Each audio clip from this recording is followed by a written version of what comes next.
Ma'asyiral muslimat yang dimuliakan Allah Subhanahu wa taala. Bicara soal hutang piutang. Kita tahu bahwa dalam kehidupan kita sehari-hari yang namanya hutang piutang itu sudah menjadi sebuah kebiasaan. Padahal Nabi sallallahu alaihi wasallam bersabda dalam hadis Uqbah ibn Amir radhiyallahu anhu. Kata Nabi sallallahu alaihi wasallam, la tukhifu anfusakum ba'da amriha. Janganlah kalian membuat takut diri-diri kalian setelah sebelumnya merasa aman. Sahabat bertanya, wa madzaka ya Rasulullah? Apa maksudnya merasa ketakutan setelah mendapatkan kenyamanan dan keamanan hidup? Maka Nabi sallallahu alaihi wasallam mengatakan, ad-dain. Itulah hutang. Hutang itu membuat ketakutan setelah sebelumnya merasa aman. Makanya para ulama mengatakan bahwa ad-dainu hamlun bil laili wa dhullun bin nahar. Jadi hutang piutang itu membuat stres manusia di malam hari, bahkan ketakutan karena mikir tentang bayarnya macam mana, atau takut dikejar-kejar, dan menjadi kehinaan di siang hari karena dia tidak bisa berjumpa manusia karena ketakutan berjumpa dengan orang yang menghutanginya. Itulah hutang piutang, menjadikan orang itu cemas, takut. Makanya lihat para suami itu awalnya senyum sama ibu, kan? Ketika ibu sudah mulai berhutang, kurang senyumnya, udah mikir kan. Maka jangan bebankan terlalu banyak hutang sama suami, nanti gantengnya hilang karena jadi stres di hidupnya. Bahkan di zaman Nabi Sallallahu Alaihi Wasallam, sehebat apapun manusia itu beribadah, sehebat apapun manusia melaksanakan ketaatan kepada Allah Azza wa Jalla, kalau dia mati meninggalkan hutang, maka dia sulit masuk surga. Jadi kalau ada orang rajin sholat malamnya, rajin puasa sunnahnya, rajin baca Qur'annya, rajin zikirnya, rajin ibadahnya, maka orang seperti ini akan tertahan masuk surga. Dalam sebuah hadis yang dijelaskan oleh Muhammad ibni Jahsy radhiyallahu anhu, dia mengatakan, qala subhanallah, madza nazzala min at-tashdid, fasakatna wa fari'na, falamma kana min al-ghad sa'altuhu ya Rasulullah, madza hadha at-tashdid alladhi nazala? Faqala walladhi nafsi biyadihi, law anna rajulan qutila fi sabilillah thumma uhyiya, thumma qutila thumma uhyiya, thumma qutila wa alayhi daynun ma dakhala al-jannata hatta yuqda anhu dainahu. Jadi satu malam Nabi SAW dikejutkan dengan perkara yang memberatkan hati, sampai para sahabat terdiam yang ada di sekitar dan merasa ketakutan. Jadi setelah keesokan mereka, para sahabat datang kepada Rasul dan bertanya apa yang membuat takut Rasul. Maka Nabi SAW kemudian bersumpah demi zat yang jiwaku berada di tangannya, kalau seandainya seseorang itu perang dalam jihad, kemudian terbunuh syahid, kemudian dihidupkan lagi, jihad lagi, syahid lagi, kemudian dihidupkan lagi, kemudian jihad lagi, syahid lagi, ma dakhalal jannah, dia tidak pernah akan masuk surga sehingga dia melunasi hutang-hutang. Bayangkan orang ini datang menghadap Allah dengan pahala tanpa hisab. Orang mati syahid itu tanpa hisab, masuk surga langsung. Tetapi tertahan tidak masuk surga gara-gara hutang yang melilit. Makanya dari sini bahwa sehebat apapun orang beribadah kepada Allah Azza wa Jalla, kalau masih ada kaitan hak dengan orang lain, maka dia akan sulit masuk surga. Kalau seandainya orang membawa dosa kepada Allah Subhanahu wa taala kelak pada hari kiamat, dan dosa itu berkaitan dengan hak kita dengan Allah Subhanahu wa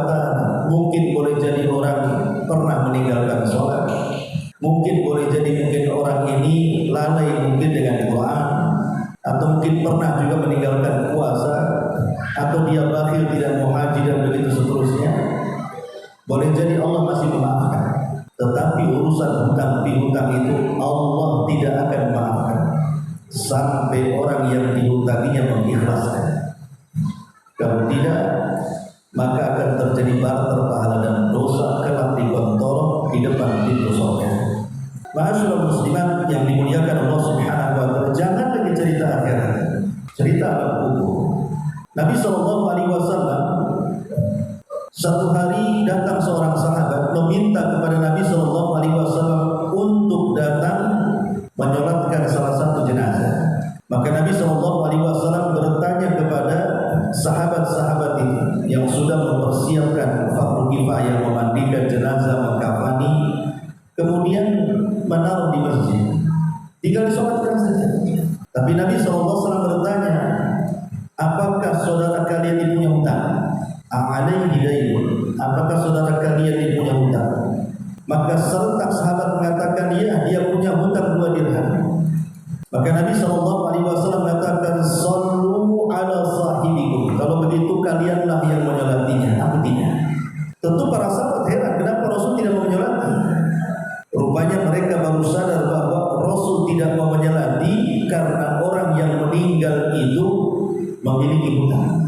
Maka datanglah seorang sahabat namanya Abi Qatadah, Qatadah ibn Di'amah, Abu Qatadah al-Ansari, tidak salah, seorang sahabat, dan mengatakan, ya Rasulullah, huwa alayya, biar hutang itu melunasi, asal kau mau menyolatkan saudara kita ini. Faqala Nabi sallallahu alaihi wasallam, bil wafa ya Abu Qatadah, betul, aku akan melunasinya. Kata Abi Qatadah, demi Allah wahai Rasul, aku akan melunasinya. Akhirnya Nabi sallallahu alaihi wasallam menyolati orang yang punya hutang yang dijamin oleh Abu Qatadah. Keesokan harinya Rasul berjumpa dengan Abi Qatadah dan menanyakan, macam mana dengan 2 dirham itu Abi Qatadah? Sudah bayar? Kata Abi Qatadah, ya Rasulullah, kan baru kemarin nantinya.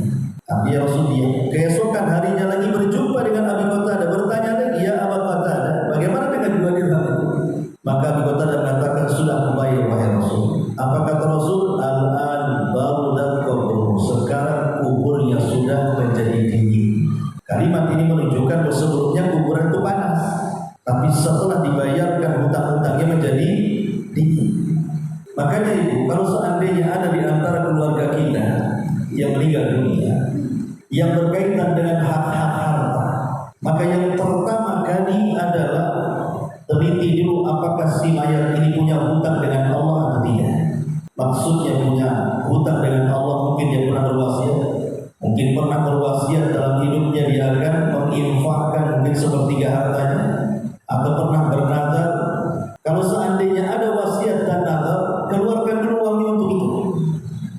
Umpamanya dia bernazar semasa hidupnya ingin haji, tapi tak jadi haji karena keburu meninggal, maka sisihkan uang dia sebanyak uang berapalah jumlah dana haji itu, kemudian badalkan kepada orang yang sudah pernah haji atau dari keluarga yang pernah haji. Bayar dulu hutang.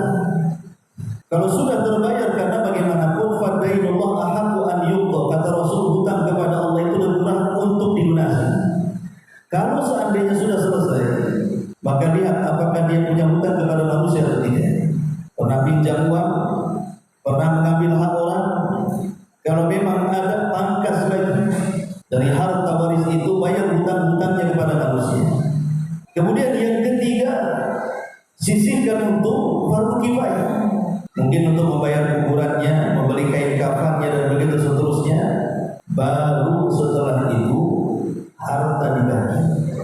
Jadi jangan sampai kemudian harta itu terbagi sementara hutang belum dilunasi. Kalau itu yang terjadi, maka ahli waris itu sudah membiarkan orang yang telah mewarisi harta itu supaya terbakar dalam kubur. Kadang-kadang ada ahli waris itu yang jahat. Dia mau mewarisi hutang, warisannya, tapi tidak mewarisi hutang. Kecuali kalau seandainya yang mewarisi itu meninggal tanpa harta waris, tapi dia punya hutang, maka ini tidak ada kewajiban anak untuk membayar. itu dari hartanya sendiri. Adapun kemudian dibebankan kepada anak-anak yang bukan harta waris, itu bukan kewajiban anak membayar hutang orang tuanya, kecuali mimba bitabar, kecuali anak ingin berbuat baik sama orang tuanya, tapi bukan kewajiban, hanya bentuk birrul walidain saja. Kalau tidak ada yang dibayarkan, tidak ada kewajiban untuk membayar. Tapi kalau anak kemudian ingin berbuat baik kepada orang tua setelah meninggalnya, dan orang tua punya anak sementara tidak ada harta waris untuk melunasinya, maka bab kebaikan saja anak ingin berbuat baik, biar saya lunasi hutang-hutang. Itu mimba birrul walidain. Masyaallah muslimat yang dimuliakan Allah Azza wa Jalla. Maka ini nasihat, karena kehidupan sekarang ini hampir semua kebutuhan kita ini tidak lepas daripada hutang. Ketika seseorang menikahkan anaknya, sibuk orang tuanya mencari hutang untuk acara walimah putra putrinya, hanya untuk kebanggaan saja. Bahkan membeli handphone atau alat-alat listrik di rumah saja harus hutang. Sampai tidak ada satu berkakas dalam rumah itu kecuali hutang. Kasur ya hutang, kulkas ya hutang, gas hutang, semua hutang. Saat rumah-rumahnya juga belum lunas sebenarnya. Jadi dia hidup dalam hutang. Zaman sekarang kadang-kadang hutang itu tidak dilarang dalam Islam. Tetapi kalau kemudian berlebih-lebihan sampai kepada tingkat israf, membeli sesuatu yang tidak penting tapi dibeli dengan uang hutang, itu jadi berdosa jadinya, dan akan membebani hidupnya, dan tidak akan pernah bahagia orang yang punya hutang. Tidak akan pernah bahagia. Orang yang punya hutang itu stres bikin hutangnya. Berapa banyak orang yang bunuh diri gara-gara hutang. Apalagi hutang itu dalam perkara-perkara haram. Seperti negeri kita ini krisis judi online dan judi-judi yang lainnya. Akhirnya kemudian kalau banyak hutang, stres, mati. Ya, matinya bukan husnul khotimah, husnul khotimah. Masyaallah muslimat yang dimuliakan Allah Subhanahu wa taala. Nabi sallallahu alaihi wasallam mengatakan, "Man akhadha amwalan nas yuridu ada'aha addallahu anhu, wa man akhadha amwalan nas yuridu itlafaha adlafahu Allah azza wa jalla." Siapa yang mengambil harta manusia, entah dengan cara mengambilnya, mencurinya, gosok, ataupun mungkin dengan cara hutang, tapi ada niat baik untuk mengembalikannya, maka Allah akan bantu mengembalikannya. Tapi sebaliknya orang-orang yang mengambil harta orang lain tidak ada maksud untuk mengembalikannya, adlafahullah, maka Allah Subhanahu wa taala akan membinasakannya. Di dunia, kata Syekh Shalih Fauzan, Allah akan berikan berbagai macam penyakit. Karena orang punya hutang itu kan banyak pikiran. Dari pikiran itu lahir banyak penyakit nanti. Dan di akhirat ketika berjumpa dengan Allah Subhanahu wa taala, maka dia dianggap sebagai pencuri. Karena mengambil hak orang, dia mencuri berarti. Ya. Baik, di sini mu'allif rahimahullah taala atau hafizahullah taala membuat satu bab tentang pahala membantu manusia dalam melunasi hutang. Saya kita bacakan dulu beberapa riwayat di sini. Nabi sallallahu alaihi wasallam bersabda, "Man sarrahu an yunjiyahu Allah min qurabi yaumal qiyamah wa an yudhillahu tahta arsy falyanzur mu'sir." Barang siapa yang senang untuk diselamatkan oleh Allah dari kegundahan-kegundahan pada hari kiamat dan diberikan naungan di bawah arusnya, maka hendaklah dia memberi masa tenggang untuk orang miskin yang berhutang. Dalam riwayat, "Man sarrahu an yunjiyahu Allahu min qurabi yaumil qiyamah falyunaffis am mu'sirin aw yadha'an." Barang siapa yang mau untuk diselamatkan oleh Allah dari kegundahan-kegundahan atau kesulitan pada hari kiamat, maka hendaklah dia memberi masa tenggang untuk orang miskin, maksudnya berhutang, atau membebaskan hutangnya. Masyaallah muslimat yang dimuliakan Allah Subhanahu wa taala. Bahkan dalam sebuah hadis Rasul mengatakan, "Man nafasa am mu'sir." Barang siapa yang membebaskan dari orang yang terlilit hutang. Kalimat mu'sir ini nakirah, artinya umum. Baik yang terlilit hutang ini orang yang beriman ataupun orang kafir. baik yang terlilit hutang ini hutang dalam jumlah sedikit atau banyak, baik yang terlilit hutang ini anak-anak, orang remaja, dewasa, laki-laki ataupun perempuan. Kalau ada seseorang ingin membantu orang melunasi hutang, maka Allah akan mudahkan kehidupan dia fid dunya wal akhirah, kata Rasul. Seperti apa contoh memudahkan orang yang sedang terlilit hutang ini? Ulama mengatakan dengan 3 cara. 1 hukumnya wajib dan 2 hukumnya sunnah.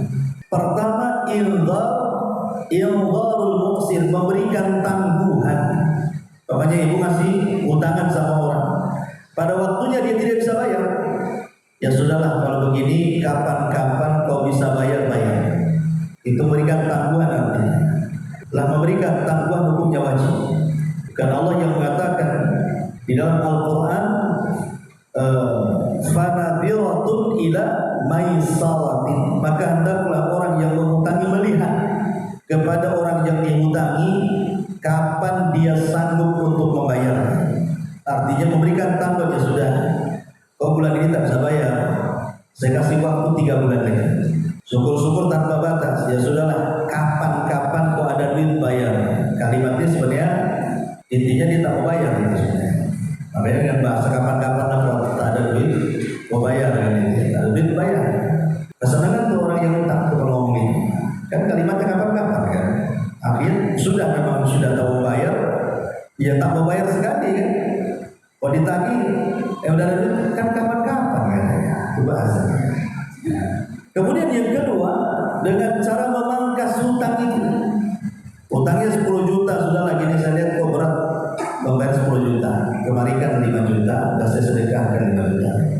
Ini artinya dia dapat 2 pahala kan. Pahala sudah berbuat baik kepada orang menghutangi, yang kedua pahala sedekah.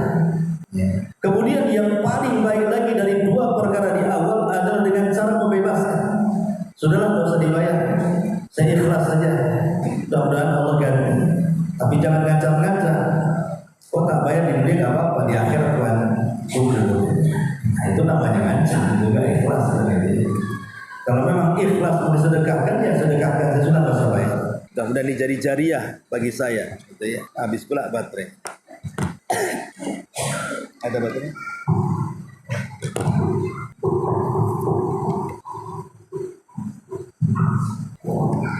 Jadi tadi 3 tingkatan yang disebutkan oleh hadis Nabi SAW.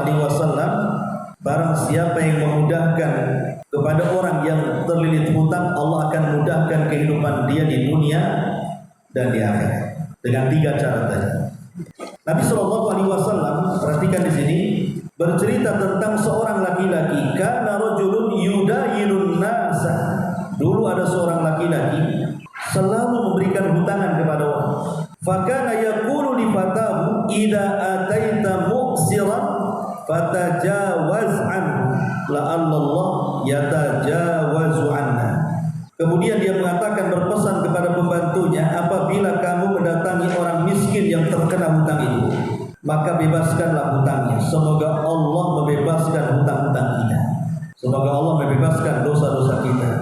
Maka ketika kemudian meninggal orang ini, kemudian berjumpa dengan Allah Subhanahu wa taala, dan ditanya, halaka hasanatun, apakah kau punya banyak kebaikan? Dia mengatakan, ya Rabb, seingatku aku tidak pernah berbuat baik, tetapi aku pernah satu hari berkata kepada pembantuku, apabila ada orang yang berhutang dan dia tidak sanggup bayar, katakan kepadanya, bebaskan hutangnya, semoga Allah membebaskan dosa-dosa kita. Ketika Allah mendengarkan alasannya, falaqiyallah fatajawaza anhu, maka dia pun berjumpa dengan Allah dan Allah pun membebaskan dosa-dosanya. Tapi kan berat ini, apalagi nominalnya besar. Kalau 1.000 2.000 ya iyalah, nggak dipandang, iyalah ikhlas saja. Bahkan mungkin ikhlas sekali kalau hutangnya 2.000. Coba kalau hutangnya 200 juta, mana ada ikhlas 200 juta diambil orang, kan pasti susah ikhlasnya kan.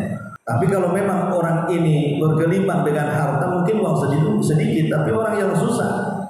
Makanya kenapa orang-orang yang berhutang itu harusnya tahu diri bahwa tidak semua orang yang kita ambil uangnya, yang kita berhutang dengan itu, tidak semua orang kaya. Bahkan terkadang kehidupannya lebih susah pula dengan dia. Makanya ada adab-adab yang harus dipahami. Pertama, berhutanglah dengan niat untuk membayar. Karena satu hari anaknya Imam Ahmad berkata kepada ayahnya, Imam Ahmad ibn Hanbal rahimahullah ta'ala, dia mengatakan, wahai abi, ausini, berikan wasiat kepadaku. Maka kemudian Imam Ahmad rahimahullah ta'ala mengatakan kepada putranya Abdullah dengan mengatakan, ya bunayya inwil khaira fa innaka la tazalu bi khairin ma nawaital khaira. Kata Imam Ahmad kepada anaknya, wahai putraku, selalulah engkau meniatkan itu dengan niat yang baik. Karena sesungguhnya engkau selama ada niat kebaikan, maka engkau akan terus dalam kondisi baik selamanya. Jadi kalau kita niat dari awal sudah baik, maka Allah akan berikan kebaikan selamanya.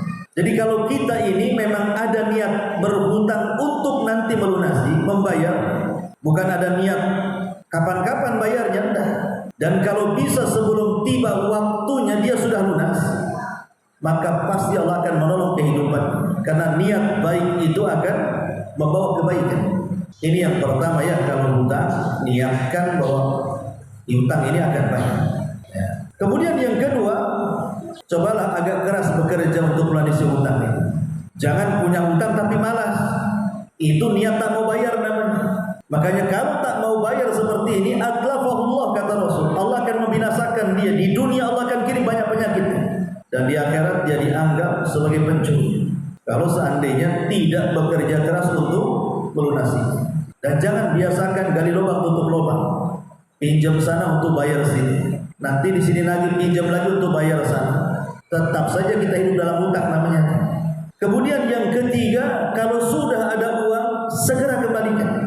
Karena terkadang setan itu datang memberikan was-was. Ketika sebelum ada uang, bercita-cita ada, kalau ada uang saya akan tutup semuanya. Uang sudah di tangan, mikir 3 kali. Sikit aja lah. Sikit-sikit kan dia kan gak maksa juga. Akhirnya gak lunas sampai mati. Makanya kalau memang ada uang, segera bayar. Siapa yang, kata Nabi SAW, siapa yang punya niat untuk membayar hutang, maka Allah akan bantu membayar. Maka segeralah supaya orang yang kita hutang itu merasa tenang dan kita tidak berbuat zalim. Kemudian yang keempat, tidak membalas amarah pemilik hutang. Kadang-kadang kita lihat orang yang berhutang lebih jahat daripada orang yang menghutangi. Harusnya yang jahat itu orang yang menghutangi kan. Mana uangku? Aku butuh juga. Harusnya yang marah-marah dia. Tapi yang marah-marah yang berhutang pula. Yang berhutang yang marah-marah kadang-kadang. Ini kan belum waktunya. Perjanjian kita kan masih sehari lagi. Ada sehari aja. Dia bisa marah-marah. Habis marah-marah hilang pula dia. Karena tak mau bayar. Ya. Bahkan tak jarang saya dengar berita di YouTube itu, bahkan sampai dibunuh. Ya, dan orang datang mau nagih hutang, malah dibunuh pula dia punya uang. Alhamdulillah. Ya. Kemudian juga yang kelima, melebihkan nominal hutang. Itu sebagai apa? Bentuk terima kasih, bukan riba.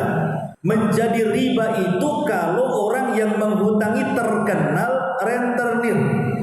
Memang tidak ada akad, pinjam dong uang 1 juta dikasih, tapi dia terkenal sebagai rentenir. Yang kalau hutang sama 1 juta harus dikembalikan 1.200.000 umpamanya kan. Walaupun tidak ada akad penambahan, tetap riba. Kalau orang yang menghutangi terkenal, dia seorang rentenir. Tapi kalau dia tidak terkenal dan dia tidak pernah menghutangi dengan meminta tambahan, maka kita sangat dianjurkan kalau bayar itu lebihkan. Hutang 1 juta kita lebihkan 1.200.000. Anggap yang 200 hadiah. Kata Nabi SAW, man sana ilaikum ma'rufan fakafi'una. Fakafi'u. Kata Rasul, siapapun yang telah berbuat kebaikan kepada kamu, maka cukupkan dia. Dengan cara apa? Dan kalau seandainya kita sudah melunasi hutangnya, jangan begitu saja ditinggal. Ucapkan jazakumullah khairan. Kan dia sudah berbuat baik dia. Masa nggak ada ucapan apa-apa terima kasih? Terima kasih bukan doa, tapi ucapkan jazakumullahu khairan. Dan Nabi SAW mengatakan, Man sana ilaihi ma'ruf faqala li fa'ilihi jazakallahu khairan faqad ablaga fi tsana. Kata Nabi, barang siapa yang berbuat baik kepada seseorang, ya orang yang mengutangi uang kan berbuat baik karena kita sedang berhajat, tahu-tahu ada orang bantu kita, itu kan kebaikan namanya. Maka balaslah kebaikan dengan kebaikan. Jazaul ihsan ilal ihsan, dalam surah Ar-Rahman ayat 60 itu, hal jazaul ihsan ilal ihsan. Namanya kebaikan itu harus dibalas dengan kebaikan. Maka balasan terbaik untuk orang yang berbuat baik adalah ucapan jazakumullahu khairan. Semoga Allah membalas kebaikanmu dengan balasan yang jauh lebih baik lagi. Kata Rasul, barang siapa yang mengucapkan kalimat jazakumullahu khairan faqad ablagha fis sana, maka dia telah memuji dengan puncak pujian kepadanya. Puncak pujian kepada orang yang berbuat baik itu sudah paling puncak pujian kita kepada dia, karena itu dalam bentuk doa yang baik, dalam bentuk doa yang baik.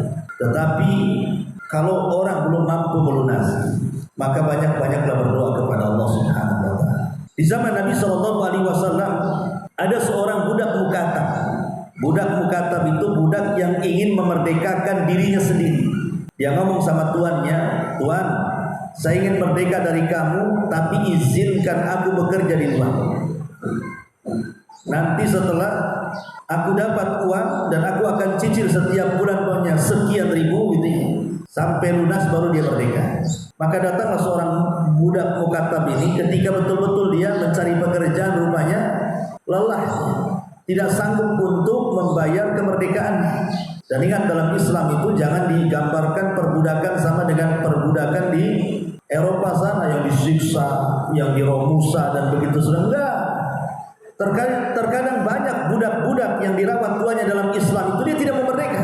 Karena kalau merdeka akhirnya dia harus cari makan sendiri, beli pakaian sendiri, cari tempat tinggal sendiri, terkadang susah hidupnya. Tapi ketika sama tuannya, dia bisa hidup sama tuannya kan, makan di situ, minum di situ, pakaian di situ. Banyak budak-budak itu yang dimerdekakan, tuannya menangis di zaman itu. Contoh namanya Qatadah ibn Di'amah. Itu dulunya seorang budak. Kemudian dimerdekakan, tuannya nangis, dia tak mau. Kenapa? Dia udah mikir tuh cari kerja. Akhirnya dia dinasihati ibunya, karena dia kan cacat Qatadah. Dia pincang, kemudian tangannya juga stroke, tidak bisa apa-apa. Kemudian juga dia buta, ya kan? Dan dia banyak cacat dalam fisik. Dia hanya mengandalkan pendengarannya saja. Akhirnya kemudian ibunya mengatakan, sama-sama budak, sebaiknya kau tinggal di Masjid Al-Haram. Jangan keluar dari sini. Dengarkan apa yang dikatakan para ulama di masjid ini. Akhirnya ketika semua ulama meninggal dunia, rupanya ilmunya sudah serap dia lewat mendengar. Karena dia menulis tak bisa, membaca tak ada mata, jadi dia mendengar aja. Tapi terkadang Allah lebihkan tuh kekurangan seseorang, terkadang itu kelebihannya. Jadi dengan mendengar, akhirnya semua fatwa para ulama itu masuk di kepalanya. Ketika semua ulama di Masjidil Haram meninggal dunia, dia pula rujukan fatwa ulama dunia. Sebaiknya Qatadah ibn Di'amah. Jadi ada seorang budak ini nggak mampu dia datang kepada Ali. Kemudian dia mengatakan kepada Ali, "Qad ajiztu an mukatabati ya Ali." Wahai Ali, aku sudah tidak tahan bekerja untuk melunasi kemerdekaanku. Fa'in, bisa nggak kau bantu aku? Terlalu banyak utangku.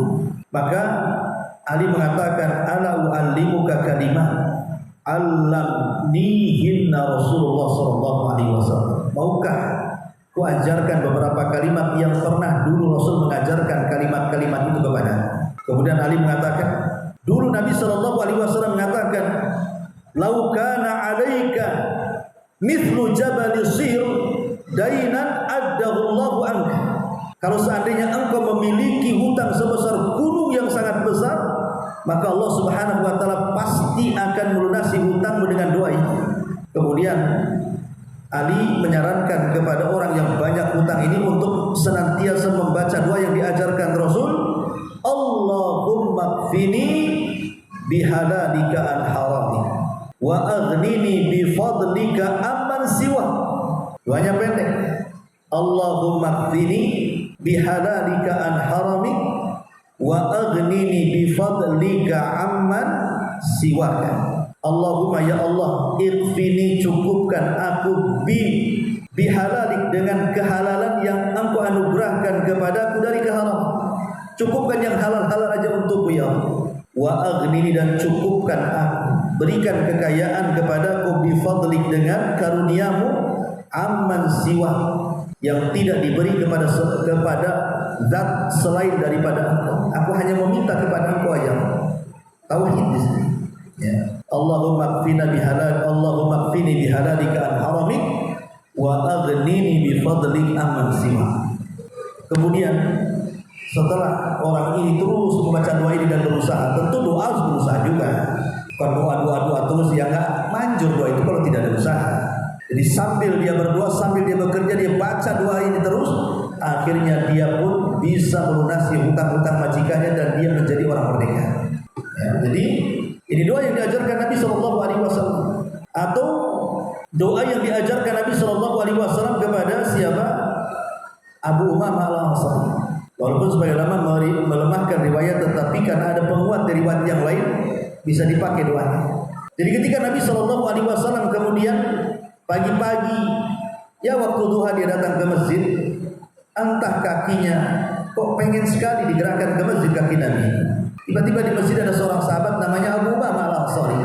Nampak raut mukanya itu penuh dengan kegundahan, tidak bahagia. Itulah orang yang punya hutang, seperti itu raut mukanya. Jarang kalaupun senyum itu dipaksa-paksakan tuh.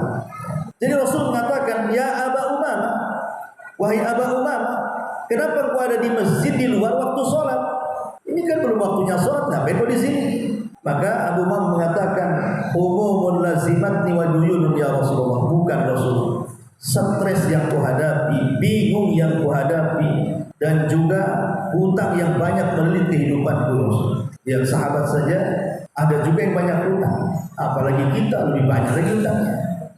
Akhirnya kemudian Rasul mengatakan, ya Aba Umamah, maukah ku ajarkan beberapa kalimat yang kalau engkau ulang-ulang di pagi dan sore hari, maka Allah akan hilangkan kesulitanmu dan Allah akan lunasi hutang-hutang. Apa doa Nabi Shallallahu Alaihi Wasallam diajarkan Abu Umamah?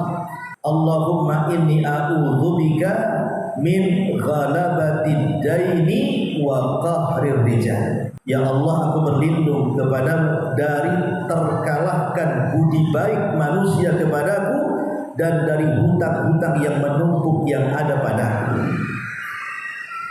Bahkan Nabi Shallallahu Alaihi Wasallam pun, walaupun dia seorang Nabi dan Nabi tidak punya hutang, ya dia berhutang juga pernah kepada orang Yahudi, tapi tidak seperti kita hutangnya. Nabi SAW selalu dalam sholat membaca Allahumma inni a'udzubika minal ma'tham wal maghrib. Ya Allah, aku berlindung kepadamu jangan sampai aku masuk dalam perbuatan dosa dan banyak hutang. Jadi salah satu istrinya bertanya kepada Rasul, apa kau punya hutang sehingga kau baca doa ini berulang-ulang? Kata Nabi SAW, tidak, walakin akan tetapi orang yang berhutang itu idza haddatsa kadzaba wa idza wa'ada akhlafa. Orang berhutang ini umumnya dua. Kalau dia bicara pasti suka dusta. Yang kedua, kalau dia berjanji pasti khianat. Cuma dua aja orang berhutang. Kapan kamu mau bayar? Tunggulah minggu depan saya bayar. Setelah minggu depan tak bayar juga. Bohong tak? Bohong. Yang kedua, dia janji juga tuh. Minggu depan kan janji itu. Tapi setelah minggu depan tak dibayar, dia selisih janji. Itulah kata Rasul, orang yang berhutang itu kalau ngomong suka dusta, kalau janji suka khianat. Makanya kalau kita berhutang jangan menjanjikan yang tidak-tidak. Ala kadarnya saja. Minta keikhlasan orang yang kita hutang. Kalau dikasih alhamdulillah, kalau tidak dikasih ya sudah kan ini. Ini enggak punya target, saya harus hutang dapat 200 juta. Hutang aja di target 200 juta. Mau apa untuk apa coba? Jadi di sini masyaallah muslimat yang dimuliakan Allah Subhanahu wa taala, mu'alif di sini juga mencantumkan beberapa hadis berikutnya. Salah satunya, man amdhara muksiran falahu bi kulli yaumin sadaqatun qabla an yahilla ad-dain fa idza halla ad-daina fa amdharahu ba'da dzalik falahu bi kulli yaumin mithlaihi sadaqah. Subhanallah. Lihat, berarti jangan sedih orang yang uangnya kemudian diambil orang dan tak mau bayar. Perhatikan hadis ini.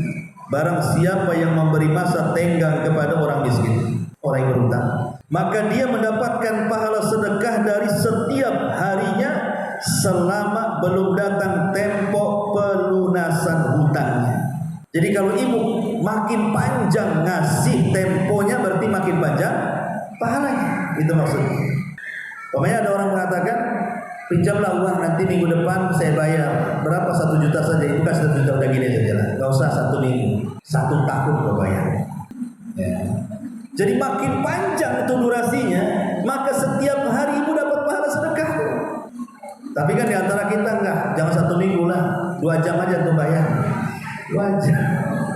Jadi kata Nabi SAW, jadi selama belum sampai kepada tenggang temponya, kita dapat pahala setiap hari itu sebanyak hutang yang kita hutang.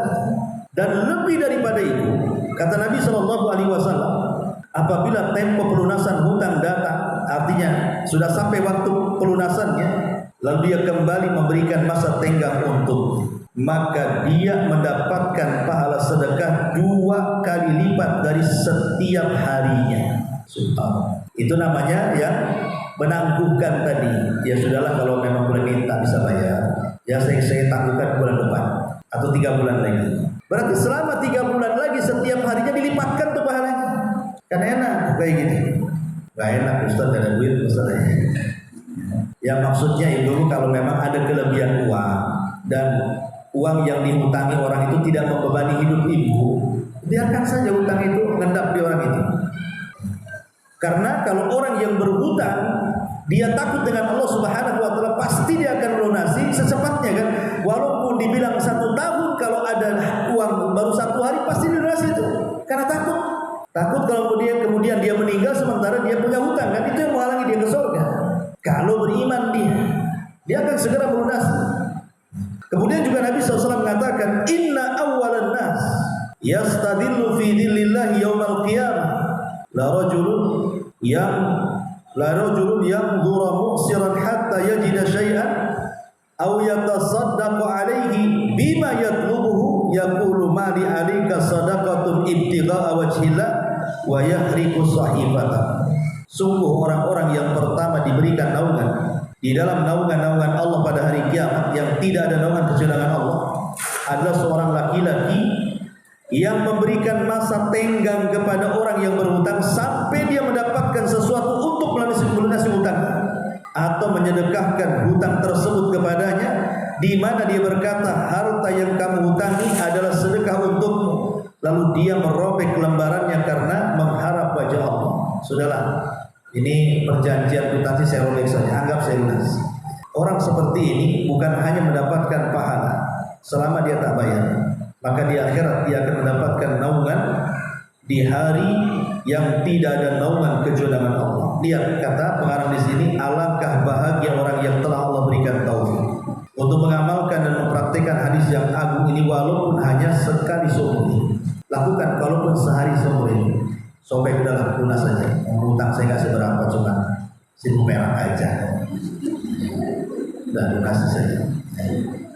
Itu bisa kamu lakukan dengan cara memberikan hutang kepada saudaramu se-Islam, lalu memberikannya masa tenggang atau membebaskan hutangnya jika dia memang orang miskin, dan menyedekahkan hutang tersebut kepadanya. Setiap kali harta yang kamu hutangkan itu lebih kamu suka dan terbilang besar jumlahnya, dan kamu melakukan dengan cara ikhlas untuk mendapatkan wajah Allah, maka semakin besar pahalanya di sisi Allah. Dia semakin besar hutang kepada orang, maka semakin banyak pahalanya, semakin besar naungannya, dan semakin tinggi pula kemuliaannya di hadapan Allah. Karena begini, orang yang tidak punya hutang justru bisa berhutang. Itu orang yang bisa mengangkat kepalanya di hadapan manusia. Orang yang dia mampu memberikan hutang dan dia tidak pernah berhutang, itulah orang yang bisa mengangkat kepalanya di depan manusia. Dia punya kemuliaan dan dia dicintai karena tidak pernah bermasalah dengan orang. Tapi orang yang suka hutang itu dia tidak akan pernah mampu mengangkat kepalanya, dan dia akan diliputi dengan kehinaan. Bahkan cara bicaranya saja merendahkan diri. Lihat orang yang mau berhutang itu, lembutnya, muji-mujinya, menjilatnya, sampai betul-betul tadinya nggak mau ngutangi juga. Ya kenapa kasih, iyalah dia muji-muji saya, hidung saya sampai lebar semua hidung. Ya saya kasih lah. Kadang-kadang orang berhutang itu hilang izahnya, hilang kemuliaannya, hilang. Kenapa? Karena dia meminta-minta kepada makhluk, dia meminta kepada zat yang lemah, dia menghinakan diri. Makanya Nabi SAW mengatakan, izhad fid dunya yuhibbukallah, wazhad fima indan nas yuhibbukan nas. Zuhudlah di dunia, maka Allah akan cinta dengan kamu. Zuhudlah kepada manusia, maka manusia akan mencintai kamu. Arti zuhud kepada manusia artinya kita tidak meminta-minta kepada mereka. Kita tidak meminta hutang ataupun meminta-minta. Itulah zuhud di dunia. Orang seperti ini pasti disukai manusia. Masyarul muslimat yang dimuliakan Allah Subhanahu wa taala. Kemudian terakhir, pengarang memberikan motivasi di sini. Bergembira. Bisa jadi kamu termasuk di antara orang-orang yang telah Allah sebutkan dalam Al-Qur'an, di mana Allah berfirman, "Walladzina tabawwa'ud dar wal iman min qablihim yuhibbuna man hajara ilaihim wa la yajiduna fi sudurihim hajatan mimma utu wa yu'thiruna 'ala anfusihim walau kana bihim khasasah wa man yuqa syuhha nafsihi fa ulaika humul muflihun." Dan mereka mengutamakan orang-orang muhajirin. Siapa? Orang-orang Ansar yang hidup di Madinah. Mereka orang-orang yang mengutamakan orang-orang Ansar yang hijrah dari Mekah ke Madinah atas diri mereka sendiri. Jadi orang-orang Ansar itu terkenal dengan akhlak itsar. Akhlak itsar itu apa? Mengutamakan orang lain, sekalipun mereka dalam kesulitan. Dan sesiapa yang dipelihara dari kekikiran dirinya, mereka itulah orang yang beruntung. Di zaman Rasul kedatangan tamu, maka Rasul mendatangi rumah istri-istri. Hal indaki syai', adakah sesuatu yang bisa kita makan? Dan ada tamu masalah. Semua istri mengatakan, ma indana syai'un, tidak ada sesuatu yang bisa kita makan wahai Rasul. Sedisi Nabi tidak ada makanan di rumahnya. Kalau ibu bisa memilih, nanti 1 jam kuaci, 1 jam kacang, 1 jam lagi. Istri Nabi jangan cerita ngambil, makan pun tidak ada. Akhirnya Nabi SAW ingin tetap mengikram tamunya. Berceramahlah di hadapan para sahabat Ansar dan mengatakan, siapa yang ingin menjamu tamuku. Tiba-tiba ada seorang Ansar, ada yang mengatakan Jabir bin Abdullah, mengatakan, saya wahai Rasul, tanpa berpikir di rumahnya ada makanan atau tidak. Karena dia sudah berjanji akan memuliakan tamu Rasul, pulang dia. Dia ngomong sama istrinya, ada nggak makanan yang bisa makan? Aku sudah berjanji menghormati tamu Nabi. Kata istrinya, wahai suamiku, ini makanan tinggal 1 piring. Ini pun untuk jatah anak-anak kita. Kenapa kau langsung mengatakan mengiyakan saja, nggak biar di rumahmu? Tapi Jabir mengatakan, ya sudah, karena kita sudah berjanji. Buatlah nanti malam anak-anakmu main-main sampai capek, sampai lupa makan. Kan begitu orang dulu kalau melatih anak-anak puasa, buat dia main-main. Ya, orang dulu tuh kalau melatih anak-anak yang berpuasa yang belum balik itu dibuat main-main sampai capek, akhirnya tidur. Ya tidur kan akhirnya kan tidur ya segitulah dia, jam segitulah dia akhirnya puasa kan.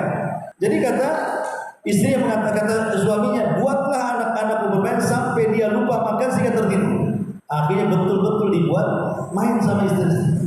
Akhirnya tertidurlah anaknya, lupa dia makan. Ketika itu dia Jabir mengatakan, siapkan malam ini akan datang tamu kita. Tapi nanti setelah tamu kita duduk di meja, tolong kau pura-pura membetulkan lampu dan pura-pura rusakkan lampu itu biar gelap.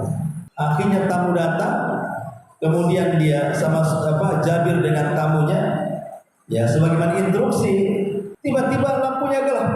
Sengaja dibuat seperti itu supaya ketika istri menghidangkan makanan seolah-olah makanan itu banyak. Dan suaminya juga makan, dia juga makan, tamu juga makan. Karena kan gelap, nggak tahu kan. Setelah selesai makan, disangkanya sudah makan semua, baru dihidupkan. Subhanallah. Jabir tidak bercerita kepada siapapun. Tapi kenapa saya bisa menceritakan? Kan dia nggak pernah bercerita dengan saya. Saya kan nggak hidup di zaman itu. Rupanya Allah melihat perbuatan Jabir, turun ayat kepada dia. Wa yu'thiruna 'ala anfusihim walau kana bihim khasasah. Bahwa sahabat Rasul itu luar biasa, mereka lebih mendahulukan orang lain walaupun mereka sedang kelaparan. Karena di antara adab menghormati tamu adalah dengan cara menemani tamu makan. Ini ada tamu enggak? Ibu sediakan makan ya, saya pergi. Itu bukan adab. Nanti kalau habis semua berutuh ibu. Oh cowok tamunya. Gimana? Salah ibu kenapa ditinggalkan gitu ya? Harusnya ditemani lah. Itu adab itu. Adab jadi temani. Ya supaya ngirim makanan kalau ditemani ditengokin kan malu juga takut. Malu saya kata ditengokin. Akhirnya kicik-kicik kan gitu ya. Ikannya pun yang kecil nolet itu diambil. Karena segan dengan tuan rumah. Intinya bahwa lihat bagaimana orang-orang Ansor itu mengutamakan orang lain. Dan termasuk juga ketika kita menghutangi orang, hakikatnya kita sedang mengutamakan saudara kita. Ya, tapi memang sedikit sekali di zaman sekarang yang seperti ini. Sedikit sekali. Apalagi orang yang di zaman sekarang ini banyak kehidupan dia. Kadang-kadang berat menghutangi orang. Karena juga untuk kebutuhan dia saja kadang-kadang kurang. Sementara orang yang berhutang makin banyak gitu. Di zaman yang sulit ekonomi, kemudian malas bekerja, para suami itu yang menjadikan kemudian istri akhirnya berhutang. Wallahu a'lam. Inilah di antara poin yang ke 15 tentang keutamaan melunasi hutang. Tapi yang jelas Bu, ada sedikit tambahan bahwa berhutang ini kalau tidak ada niat bayar ini termasuk kabairul dosa besar. Karena 3 perkara. Pertama, ada doa dari Nabi SAW, doa yang tadi saya bacakan. Barang siapa yang mengambil harta manusia dan dia tidak hendak membayarnya, Allah akan binasakan. Yang kedua, bahwa Nabi SAW menganggap orang yang sanggup bayar tapi tak mau bayar itu sebuah kezaliman. Kata Rasul, matlul ghani dzulm yuhilla uqubatan wa irda. Bahwa orang yang sanggup bayar, mungkin tidak bayar 100%, tapi bisa dia nyicil sebenarnya, tapi malas. Ya, maka dia telah melakukan kezaliman halal harta dan kehormatan, halal badan dan kehormatan. Maksudnya badannya dipenjarakan dan kehormatannya boleh digibah. Orang yang punya utang tak mau bayar bisa digibah, jadi boleh gibah sama orang ini. Dan halal badannya untuk dipenjarakan, dikasuskan. Lihat gara-gara hutang betapa banyak orang-orang yang dipenjara, betapa banyak suami istri bercerai, betapa banyak perkawanan akhirnya jadi musuh, betapa banyak akhirnya terjadi pembunuhan. Memang luar biasa dahsyatnya utang piutang ini. Kemudian yang ketiga, bahwa orang yang berhutang ini kalau dia sampai mati dan tidak dibayar, maka akan menghalangi dia masuk ke dalam surga. Maka takutlah kita kalau sampai kemudian tidak bayar. Dan kalau kita memang sanggup membayar, bayar. Kalau tidak sanggup membayar, ngomong baik-baik sama yang menghutangi kita ini. Minta maaf saya belum bisa bayar, gimana caranya? Ya. Jangan kemudian diblokir pula nomornya. Kan ada tuh bosan mungkin kapan mau bayar, akhirnya diblokir nomornya. Yang lebih parah lagi pindah pula rumah. Kalau pindahnya dekat nggak pulang kampung, nggak tahu lah orang dari dia. Jadi inilah diantara poin yang ke-15. Baik, sampai di sini.